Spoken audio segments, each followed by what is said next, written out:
Hola, ¿qué tal? Nuevamente bienvenidos. Agradeciendo el que me hayan estado acompañando, siguiendo con este tema del divorcio y nuevas nupcias, una perspectiva bíblica. Y hoy quiero que tomemos esta cuarta parte. Espero poder ya cerrar. Sino antes de entrar de lleno a esta cuarta parte, quisiera dar atención a algunos aspectos en los que vale la pena, creo que vale la pena que nos detengamos, nada más buscando una aclaración de algunos comentarios que me hicieron llegar y que con gusto puedo nuevamente reafirmar. Las actitudes de las iglesias frente al divorcio y las segundas nupcias. Hubo a quienes no, como que no quedó muy claro, en esto fue en la sesión número uno. Y bueno, mencionábamos que cuando menos hay cuatro actitudes en las que las iglesias, debido a que las personas, mmm, los líderes, los pastores, adoptan esas posturas en ocasiones sin un fundamento bíblico, hay que decirlo. Entonces, que hay iglesias que adoptan esta posición de que no hay opción al divorcio ni a las segundas nupcias. ¿Sí? Eso acaban, pues al final de cuentas acaban, si algún miembro de una iglesia se atreve a llegar con el pastor y el pastor es de esta postura, pues lo que va a pasar es de que le va a decir, pues no te puedes divorciar, y acaban algunas veces malamente, incluso hasta expulsando a los de la congregación. La segunda postura que algunas iglesias llegan a adoptar es que, bueno, dicen sí al divorcio en casos especiales, pero no a las segundas nupcias. Es decir, sea por cual haya sido la causa por la que se haya dado el divorcio, por adulterio, por abandono, por incompatibilidad de carácter, por algún tipo de problema económico, etcétera. Eso dicen, bueno, yo me quiero divorciar. Bueno, dicen, a veces el pastor de la iglesia, los líderes de la iglesia toman esta postura y dicen, sí, te puedes divorciar, está bien, te quieres divorciar, adelante, pero no te vas a volver a casar. Así te vas a quedar en esa condición de divorcio hasta que te mueras. La tercera actitud que algunas iglesias y líderes y pastores adoptan es esta, de que divorcio y nuevas nupcias solo en caso de adulterio y abandono. Y entonces ahí eh, casi apegándose un poquito a lo que el Señor Jesucristo decía, ¿no? De, salvo por causa de fornicación, no es válido, no hay razón para divorciarse. Entonces algunas iglesias adoptan esto, algunos líderes. Y la cuarta, la actitud o postura que algunas iglesias, pastores adoptan es esta de divorcio y segundo matrimonio en distintas circunstancias, no importa, dice, no importa cómo haya sido la razón, cuáles hayan sido las causales del divorcio, no, tú te puedes volver a casar, ¿sí? Entonces, esto habría que ustedes de manera muy personal, incluso platicarlo con su liderazgo, para que ustedes sepan, bueno, cuál es la postura que impera en la congregación o en el liderazgo de la iglesia. Entonces, eso aclarando este punto.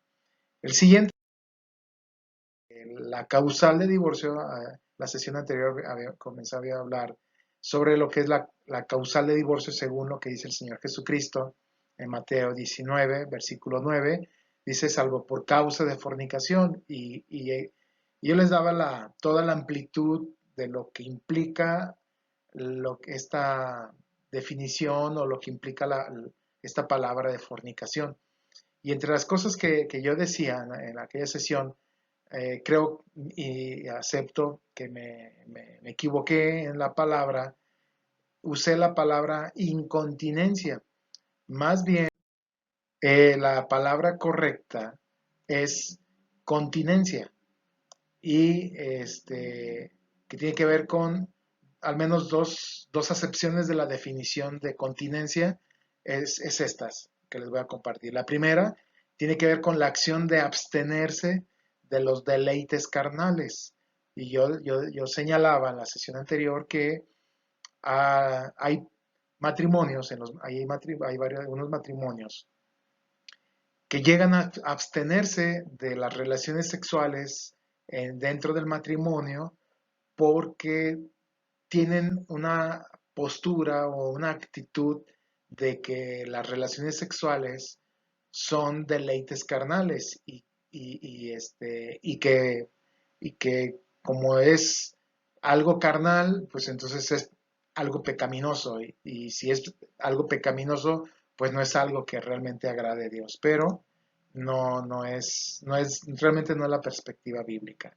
Número dos, la segunda acepción de la definición de continencia dice que tiene que ver con la virtud que consiste en refrenar las pasiones, en especial la sexual, entre los cristianos.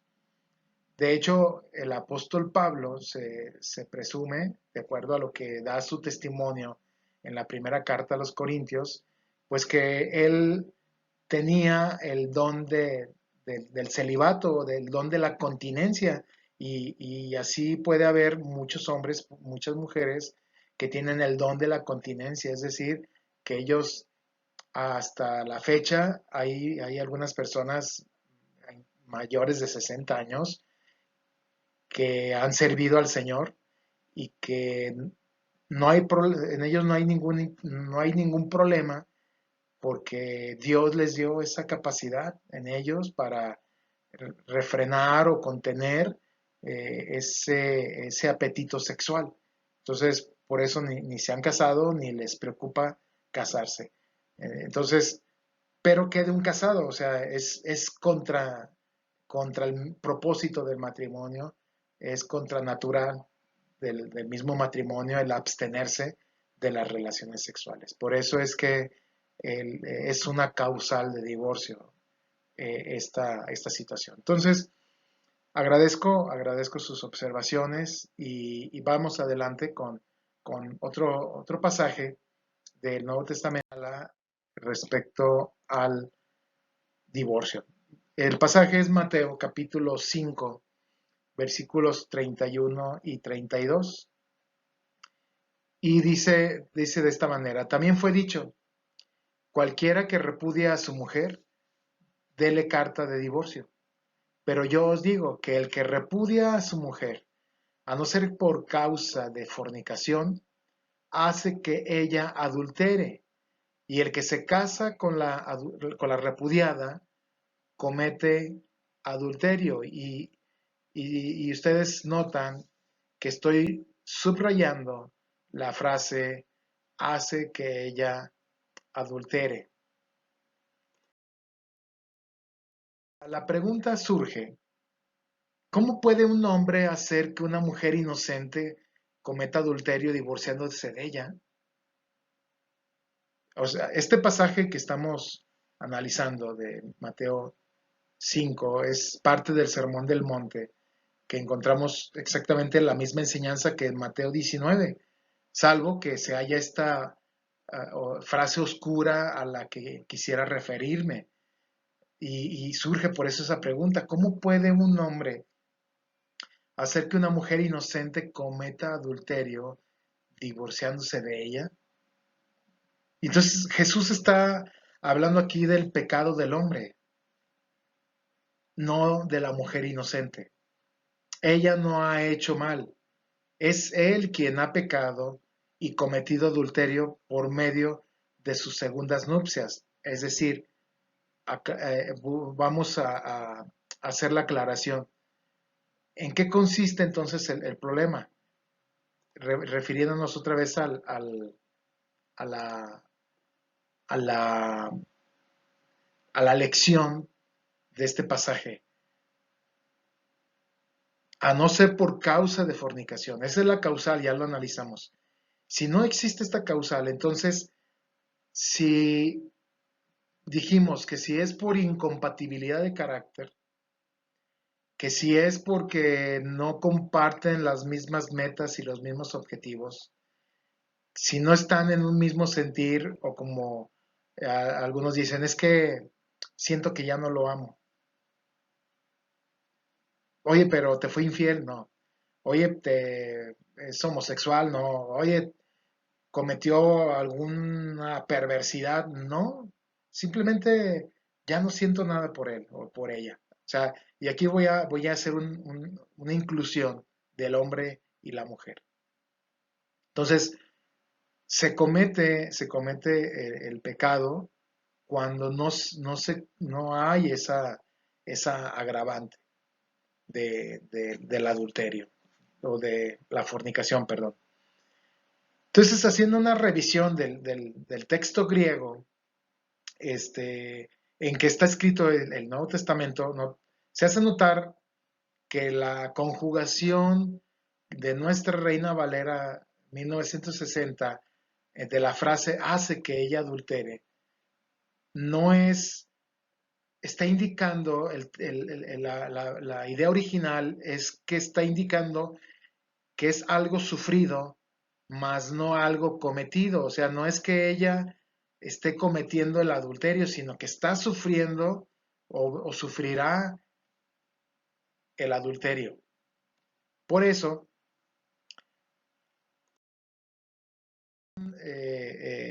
Dios habla hoy, traduce de esta manera, la pone en peligro de cometer adulterio. Y vuelvo a hacer la inclusión, ya sea que la ponga o lo pone en peligro de comer adulterio. Es decir, si la persona por esa incompatibilidad de carácter, por la explosividad, por un pleito y que se discutieron, por la simplemente que no dicen, es que ya no siento nada por él, o ya no siento nada por ella, y eso es la única causal de divorcio. Bueno, ok, se divorcian, pero la persona que no quería divorciarse va a sufrir el adulterio. Va a sufrir el adulterio y esa persona está puesta en peligro de cometer ese adulterio. Entonces, la nueva versión internacional traduce así, la induce a cometer adulterio. ¿Por qué? Porque no está existiendo la causal de divorcio, que es la fornicación y con todo lo que conlleva la palabra. Por eso vale la pena hacer esta aclaración y vale la pena reflexionar juntos en este pasaje. O que habla al respecto es Lucas 16, 18 y Marcos capítulo 10, versículos 1 al 12, que son los paralelos de Mateo 19 y de Marcos, de Mateo 19 y de Mateo 5. Estos pasajes son paralelos. ¿Y qué encontramos? Aquí encontramos a Jesús dando la enseñanza ideal de Dios sin hablar de la excepción. Algunos entonces quieren entonces invalidar la enseñanza clara de Mateo 5 y capítulo 19, diciendo que no está incluida en los otros pasajes, ¿sí? Eh, entonces, en una reunión, una sesión, compartiendo sobre este tema, hubo alguien que incluso citó a un muy reconocido varón que yo he visto que lo siguen muchísima gente y dice, no, pues es que, por no decir el nombre, pero este hombre, fulano de tal, invalida, él dice que incluso este Mateo 19, que ese pasaje lo pone en duda y yo dije, wow, o sea, me sorprendí al escuchar y quien esté interesado en lo particular le puedo dar el nombre, pero me sorprendí porque él siendo un hombre tan celoso, ¿cómo poner en tela de duda, de juicio, el pasaje de Mateo 19, versículo 9? Y argumenta muchas cosas que no, digo, es un hombre de autoridad y muy conocido, pero a fin somos hombres y podemos tener equivocaciones. Dice Lucas 16:18, todo el que repudia a su mujer y se casa con otra, adultera, y el que se casa con la repudiada por el marido, comete adulterio. Y de aquí pues que muchos pastores dicen, ¿ves? No al divorcio y no a las segundas nupcias. Y si te vuelves a casar, pues estás en pecado. Entonces hay dos puntos importantes que quiero señalar de estos pasajes. Primero, tenemos que estudiar toda la Biblia para encontrar el consejo de Dios respecto al tema del divorcio, del matrimonio, divorcio y las nuevas nupcias.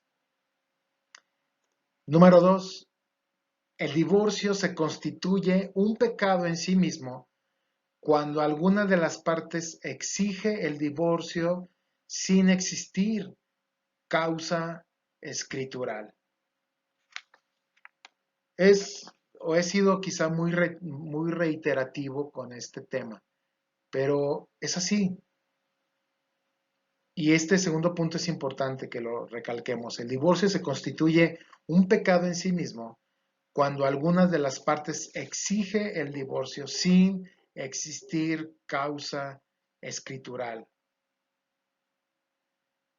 Eso es lo que al menos vamos con lo que es los evangelios. Vamos a entrar a lo que nos dice el apóstol Pablo, qué nos señala el apóstol Pablo respecto al divorcio. Y el primer pasaje es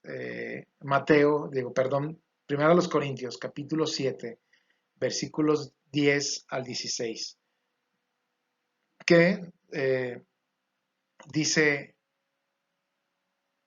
de esta manera, pero a los que están unidos en matrimonio, mando no yo, sino el Señor, que la mujer no se separe del marido, y si se separa, quédese sin casar, o reconcíliese con su marido, y que el marido no abandone a su mujer.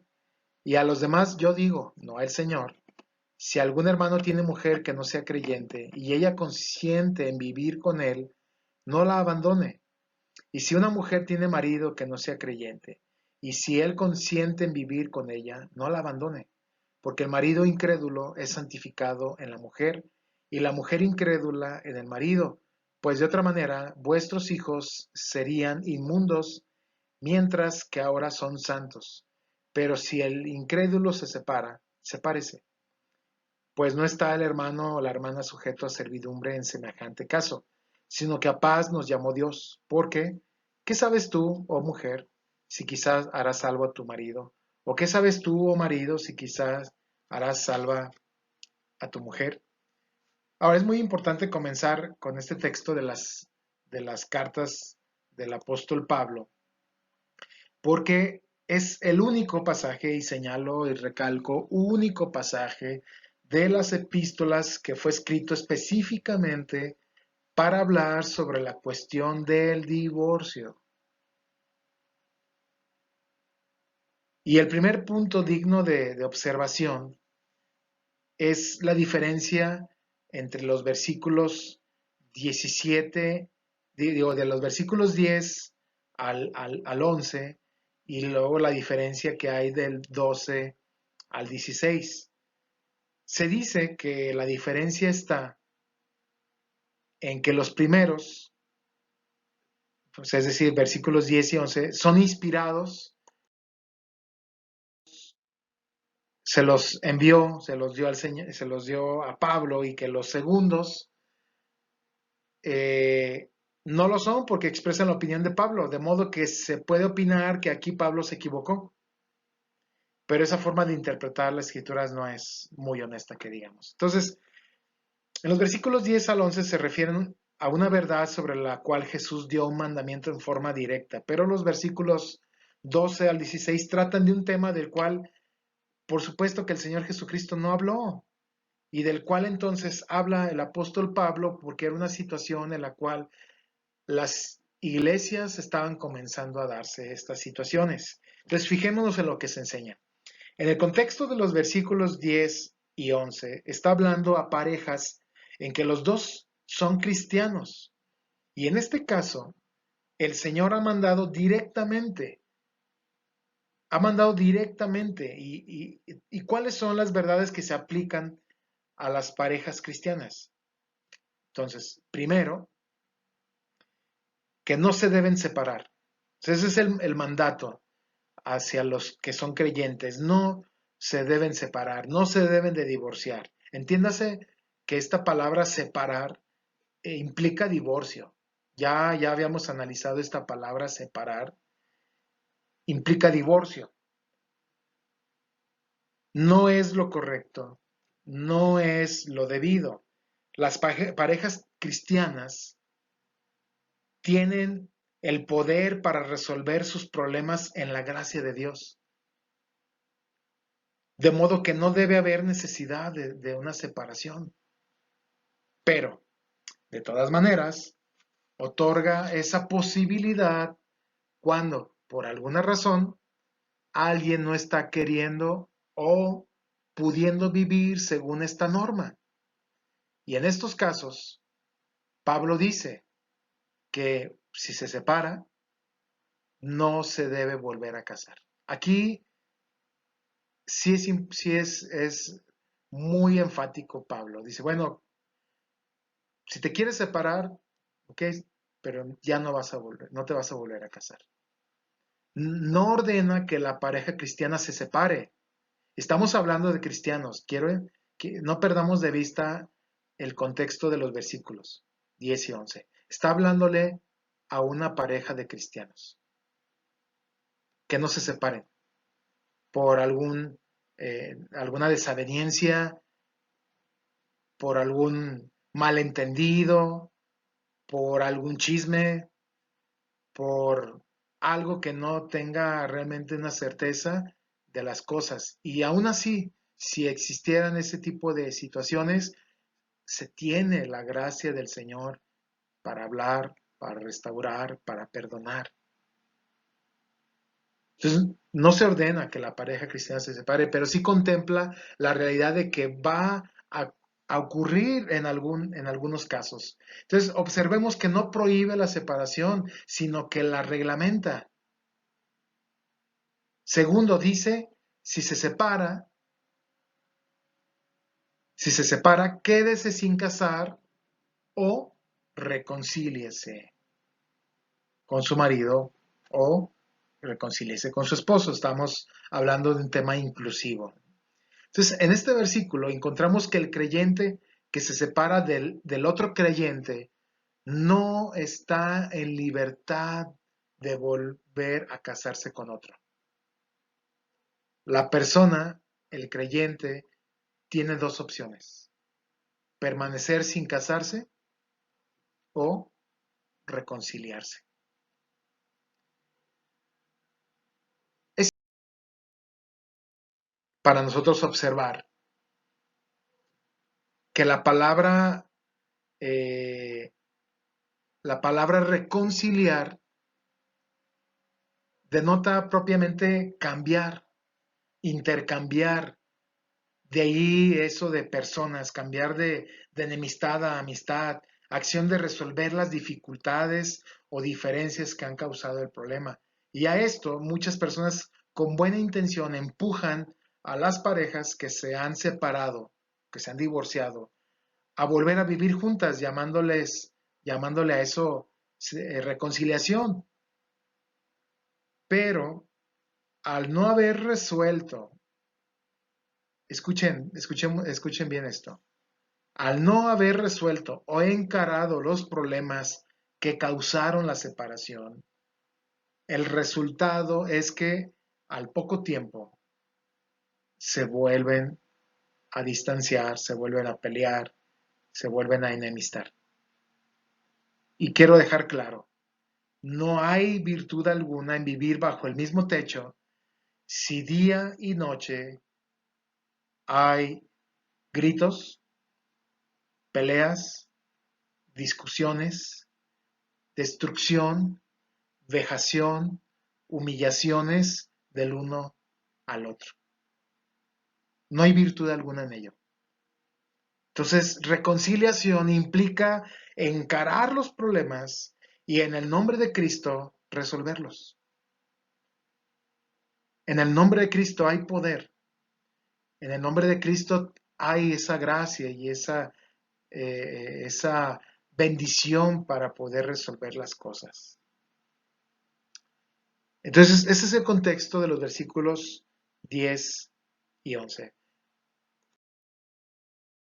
12 al 16. El apóstol encara otro problema, el de una pareja mixta, donde uno es creyente y el otro no.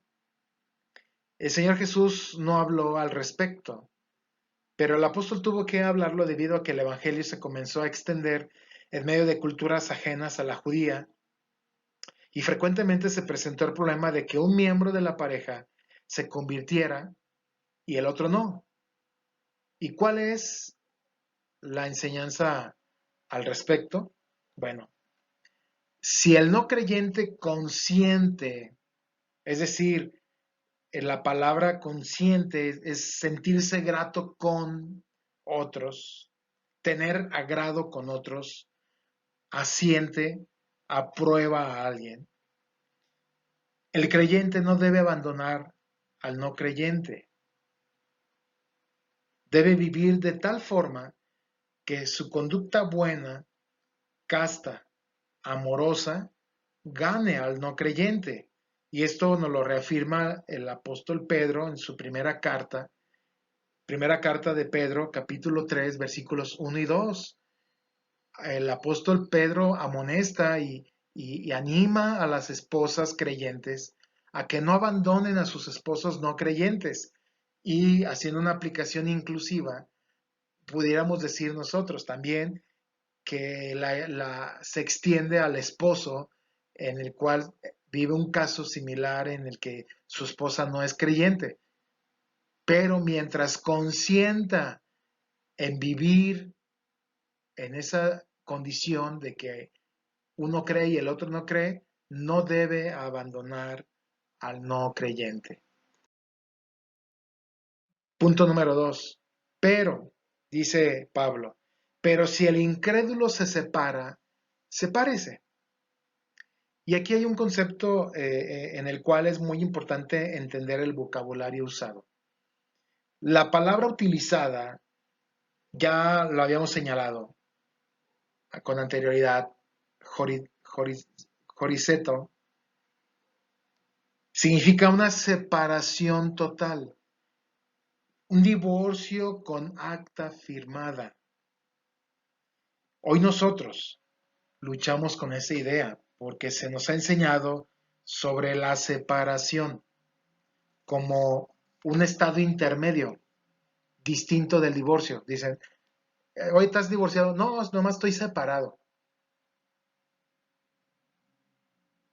En aquellos tiempos, amados hermanos, la separación se hacía por divorcio. No había separación sin divorcio. La idea es que si el incrédulo ha decidido divorciarse, el creyente no debe tratar de impedirlo. Tengo presente un caso de un amado hermano y amigo que sufrió esto.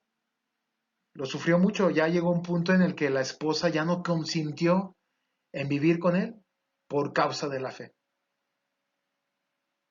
Y, y, y ella, a final de cuentas, solicitó, ya no quiso vivir con él y él no quedó de otra más que divorciarse. Una versión moderna, eh, una versión moderna diría así, pero si el esposo o la esposa no cristianos insisten en divorciarse, pues firmen los papeles. Sí, la expresión sepárese es, es un imperativo permisivo que implica que el creyente debe separarse en caso de que se esté exigiendo el divorcio. En caso de que se esté exigiendo el divorcio, hay que firmar los papeles. Pablo dice, en el caso de que el no creyente se separe, o el hermano o la hermana, no están sujetos a servidumbre, no están bajo servidumbre.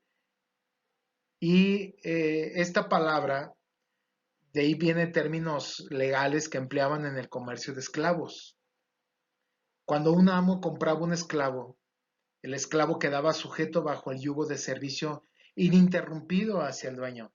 Y si un esclavo se escapaba, el amo podía hacerlo arrestar y traer de vuelta, pero si se declaraba legalmente que no estaba bajo servidumbre,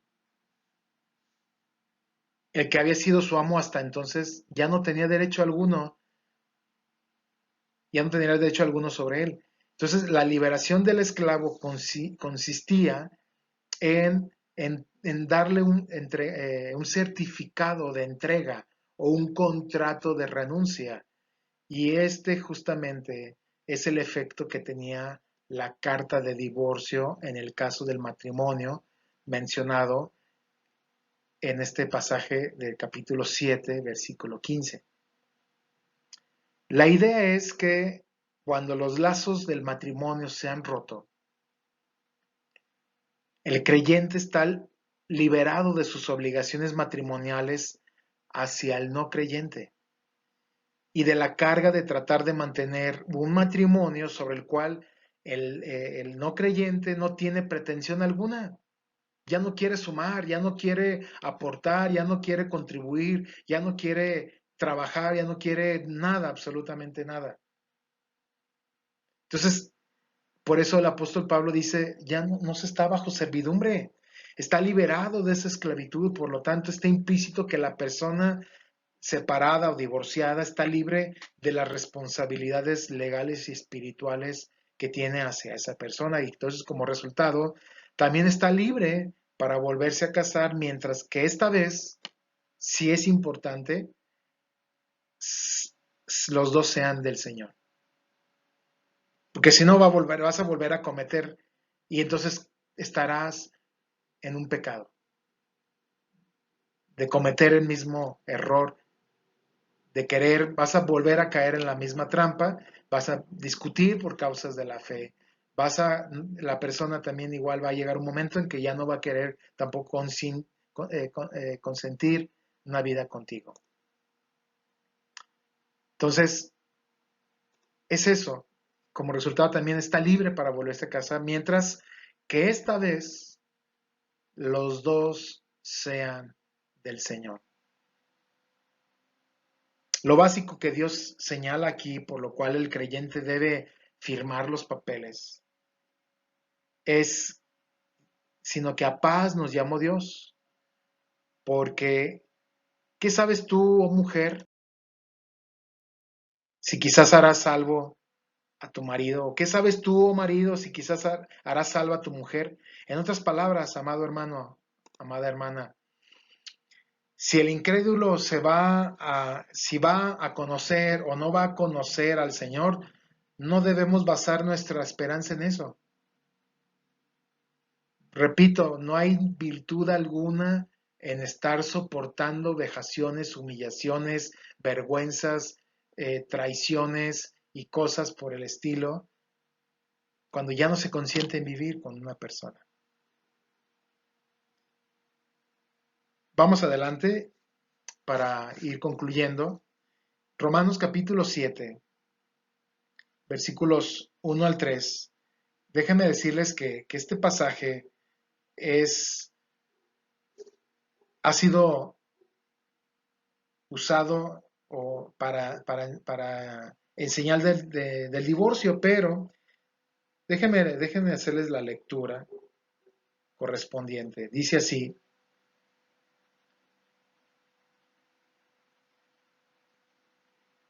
puesto que hablo con quienes conocen la ley, les pregunto, ¿acaso ignoran, hermanos, que la ley ejerce poder sobre alguien mientras esa persona vive? Por ejemplo, por la ley, una mujer casada está sujeta a su marido mientras éste vive, pero si el marido muere, ella queda libre de la ley que le sujetaba a él. Así que, si ella se une a otro hombre mientras su marido vive, comete adulterio. Pero si su marido muere, ella queda libre de esa ley, de modo que si se une a otro hombre, no comete adulterio. Eso es propiamente los versículos 1 al 3. Entonces, Pablo usa, este pasaje no fue escrito con ese propósito de hablar del divorcio. Pablo usa el matrimonio para ilustrar una verdad teológica, pero no escribió este pasaje para hablar del matrimonio. Es lógico que él no mencione allí en este pasaje las excepciones a la regla general en el matrimonio, porque únicamente crearían confusión sobre el tema que en realidad está tratando, y nuestra unión con Cristo. Nuestra unión con Cristo. Para concluir esta reflexión, creo que la respuesta cristiana al nuevo casamiento es igual. O sea, así como Dios trata y da las razones para las causales del divorcio, también es igual para el casamiento. Quiero dejar claro que no soy partidario del divorcio, pero la realidad es otra. Entonces, quiero que veamos estas conclusiones, que Dios en su gracia, en su amor, provee un remedio que no es lo ideal. No es lo ideal. Sin embargo, el remedio permite a la persona vivir con la ayuda que necesita. Génesis 2:18 y prácticamente esa sección es importante cuando Dios dice que no es bueno que el hombre esté solo. Hemos sido creados por Dios para vivir en sociedad, y salvo que haya sido dotado por el Señor con el don de la continencia, pues adelante, puedes vivir despreocupado por no tener una pareja, pero si no tienes el don de continencia, eh, se tiene que asumir las consecuencias. Eso, sin duda alguna, el divorciarse se tiene que asumir unas consecuencias. El volverse a casar implica también consecuencias. Entonces, no es lo ideal, pero Dios en su gracia nos permite caminar con Él. Y también esto nos lleva a que se protege contra la inmoralidad. La protección es una protección necesaria contra la inmoralidad, porque es muy lamentable que entre el juicio y el repudio que se le da a los divorciados, entonces muchos de estas personas divorciadas acaban viviendo una vida inmoral, porque se la pasan de una relación a otra, de un noviazgo a otro, y viviendo de una manera desordenada. Entonces, eh, se debe actuar con mucha sabiduría, con mucha cautela. Dios provee en su misericordia y gracia la posibilidad de una nueva oportunidad. Ya vimos algunos casos. Cuando son dos creyentes y el mandato es no se separen, no se divorcien. Pero si se divorcian, o una de dos, o se reconcilian o se quedan sin casar. En el caso de un matrimonio mixto, dice, es claro, si te se separan, se divorcian, ok, hay la libertad para volver a rehacer su vida, pero que esto sí es importante que sea alguien temeroso de Dios, alguien que ame a Dios antes que a la persona y que esté dispuesta a caminar juntos en el camino del Señor. Es, Eso nos libraría y libraría a muchas personas de un juicio y de un cargo de conciencia y de discriminación en las propias congregaciones de las iglesias.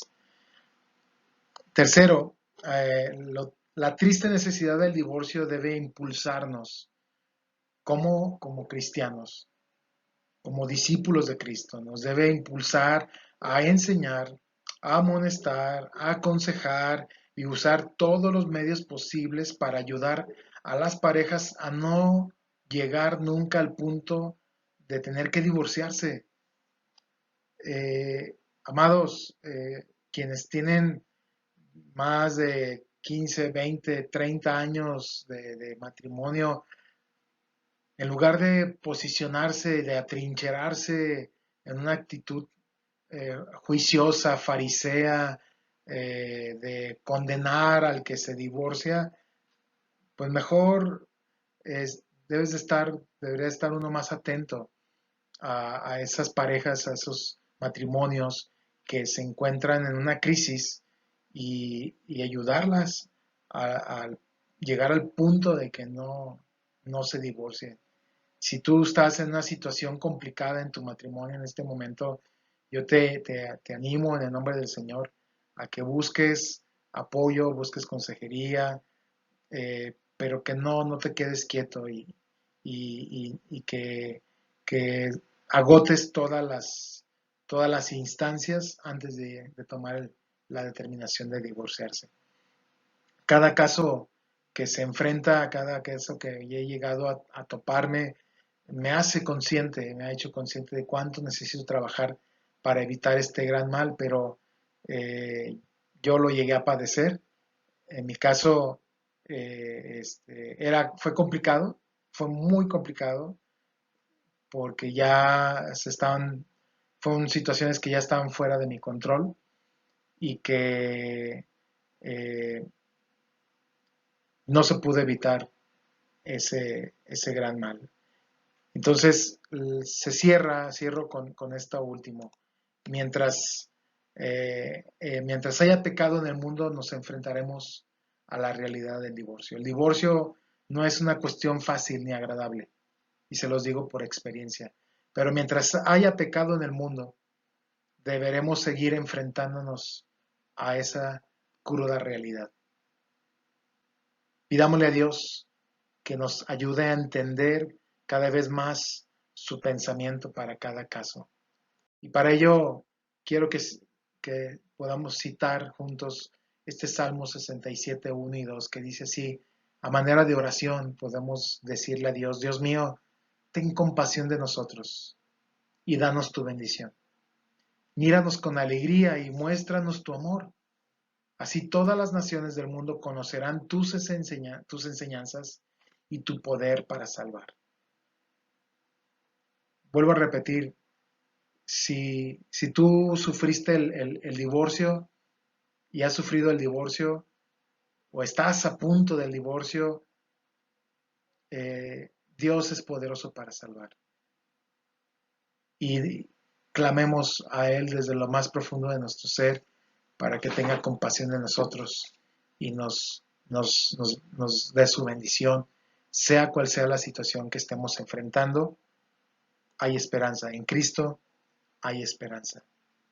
Y si se llega al punto de tomar la decisión cruda de divorciarse, aún así, confiemos y esperemos en Dios, refugiémonos ampliamente en Él y busquemos su rostro y su dirección para no, no, no cargar con más dolor, para no cargar con más culpa, ya sea que Él eh, nos justifica y Él es el que nos perdona y es el que nos restaura y que busquemos hacer lo que le agrada. Un gusto, muchas gracias. Cualquier comentario se los seguiré agradeciendo y espero poder seguir compartiendo algún otro tema en el futuro. Dios les bendiga. Muchas gracias.